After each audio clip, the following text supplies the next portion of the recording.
to The Explainer. Today, we're digging into a popular venture capital pitch, one that compares investing in modern India to funding European explorers back in the 15th century. It sounds kind of epic, right? But as a really sharp critique by author Lakshmi Prasad Janalagada points out, this powerful analogy is built on a history that's, well, a lot more painful than the pitch lets on. Okay, so this is the big idea right at the center of it all. The pitch basically says VCs today are like the old school financiers who backed risky but hugely profitable voyages into new markets. And today's tech founders, they're the new Vasco da Gamas, charting unknown territory and hoping to strike it rich. So here's our game plan. First, we're going to unpack what this India Alpha pitch is all about. Then we'll get into why the historical comparison is so troubling and look at the real price that was paid for that so-called alpha.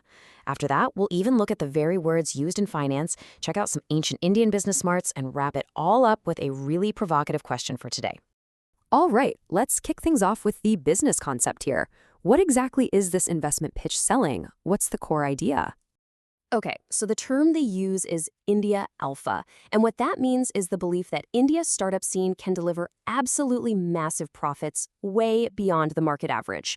And look, this isn't just hype. With over 125,000 startups, India has the third largest ecosystem in the entire world. Investors are literally stockpiling capital, getting ready for what they see as a massive opportunity as the country heads toward a $5 trillion economy. And here's how they build the analogy step by step. They say a startup is just like Vasco da Gama's voyage. It's high risk, but high reward. It needs private money to even get started. If it succeeds, it can totally dominate the market. And then the profits are split between the investors and the founders, which, is a lot like the idea of carried interest that actually dates back to that same era. But, and this is a huge but, this is exactly where we get to the heart of the critique. Because while those business parallels might sound clever on the surface, they completely gloss over the brutal reality of what that exploration actually was.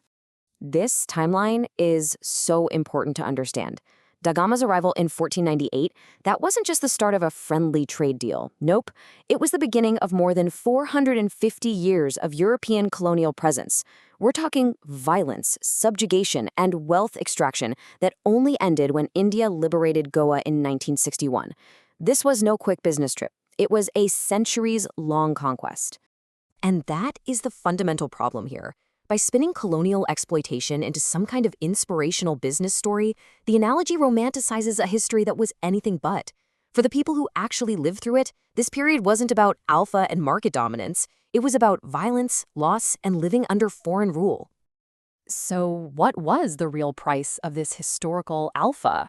The critique lays out in detail the absolutely extreme violence that was used to generate those profits. Get this. Vasco da Gama's very first voyage brought back a mind-blowing 60-fold return for his investors. That's a 6,000% profit. A number like that creates some pretty powerful incentives, right? And what happened next was a direct result of the hunger to protect and grow that fortune, no matter the cost. This is how those profits were guaranteed. The critique argues that the key innovation the Portuguese introduced wasn't really in business, it was in the use of terror in sea trade. This quote is just chilling. It's a first-hand account of the deliberate massacre of hundreds of unarmed pilgrims, and that included women and children. And the burning of that ship, the Miri, wasn't some isolated event, not at all. It was part of a systematic campaign of terror all along India's west coast. We're talking about massacring 6,000 Muslims in Old Goa, burning entire towns to the ground, systematically tearing down Hindu temples, and establishing the absolutely brutal Goa Inquisition that terrorized people for over 250 years. And the Portuguese, they were just the start. The British East India Company came next, and they basically perfected this whole model of extraction. The incredible thing is, the VC pitch we're looking at actually uses this number, an estimated $45 trillion of wealth drained from India by the British, and holds it up as an example of incredible alpha, without ever mentioning that it completely impoverished the subcontinent and led to horrific famines. But the critique goes even deeper than just the big analogy. It looks at the very language we use in finance today and reveals origins that are tied directly to this violent history. Let's take a common investment term, dry powder. It sounds pretty harmless, right? It just means cash you have ready to invest. But its origin is literal. It's about keeping your gunpowder dry on a warship. Victory and colonial control depended on having better weapons, on having your powder dry when the other guy's was wet. So the whole point here is perspective. It's everything. To an investor, dry powder sounds like opportunity and power. But from the perspective of the people being colonized, those words meant something completely different. They meant military defeat, they meant subjugation, and they meant the destruction of their world. The critique then pushes back on another idea that's kind of hidden in the VC pitch, this notion that modern business ideas like joint stock companies or profit sharing are purely Western inventions that were brought to the rest of the world. The reality?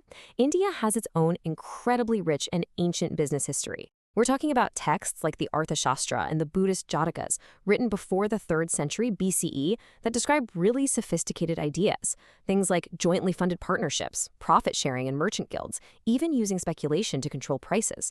These are not new ideas. And all of this brings us to a final, really powerful challenge, one that connects this entire historical critique directly to the choices being made in India's startup world right now. And this really gets to the heart of it. The stories we tell ourselves about business, they have real power. And framing investment as some kind of colonial adventure, even if it's just a metaphor, risks bringing back an extractive mindset. It just erases the immense human cost of it all, turning a violent history into a simple story about profit. So, we end on this really provocative question. It's a challenge, pointed directly at modern Indian enterprise. Can it take on global investment and global ambition without falling into the same historical traps of subjugation that so often came with that capital? It asks whether today's innovators can build a future that actually learns from the past, instead of just giving it a new brand.